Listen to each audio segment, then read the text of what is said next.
In this video, I'm going to show you how to do a simple radar chart in R. I'm sure you've all seen radar charts before. They look a little something like this, and in fact, this is the radar chart we're going to produce. And we're just going to do it for one individual in this case. Radar charts, or sometimes they're called spider charts as well. It's a way to show multiple quantitative variables, and we have the axes radiating from a central point. And it's just quite a nice way of displaying some forms of data. Now we can do this for individual people, or we could do it for different organisations and so on. So what we're going to look at here is we're going to look at based on some data from football players. Specifically, I've got the data from EA Sports' FC26, where they have players rating on different factors: pace, shooting, passing, dribbling, defensively, and physicality. And I'm going to plot those scores for the footballer Lionel Messi. So this is the data that we're going to use. So what we need, the way we need to organise the data is we're going to have a column that's called pack for pace. And then what we need is we need three values to be in that column. We need the maximum value that can be had, the minimum value that can be had, and then the actual value. So these are the actual values I've got from the EA website. So if we run that, and then we can have a little look at the data frame that I've made. So you can see we've got our columns there for the different attributes: max, minimum, and actual score. So we're going to plot these on our radar plot.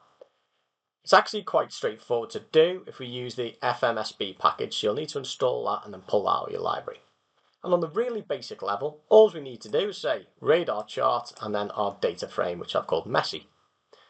If you run that, we get a very basic radar chart. So you can see these dots here represent the actual scores, and then we link them all together. So you can see his shooting, passing and dribbling are very high, defensively quite low there, for example.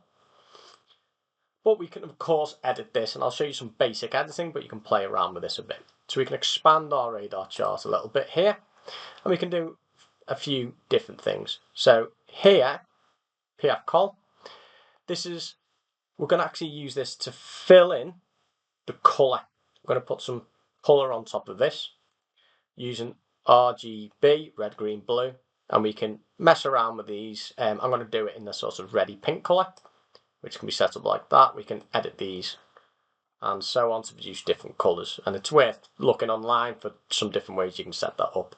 This final one is how opaque it is, basically how see-through we make it. If I was to leave that as 1, you wouldn't be able to see through it at all. If I put it as 0.3, that gives me 30%.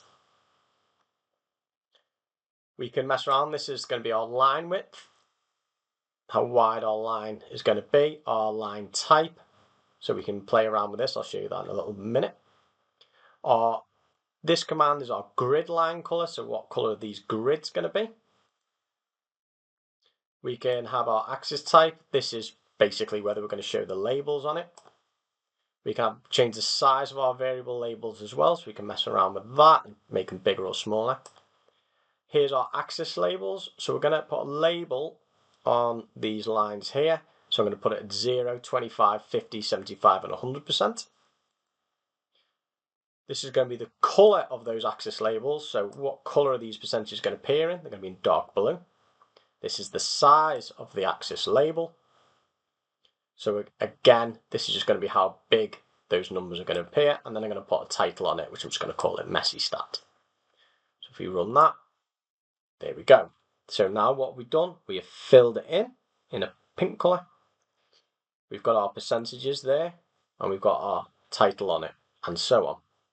We can mess around with some of these things. So if we change our axis type to 2, you can see it just puts in the 100% point there. If you want to change our line type, change that to 2, for example. You get a dotted one instead.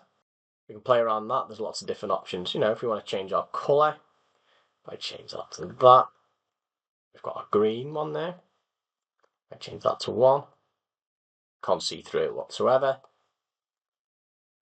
0.5, the less opaque, and so on. So we can play around with these quite effectively, but that's how we can produce ourselves a very basic radar chart.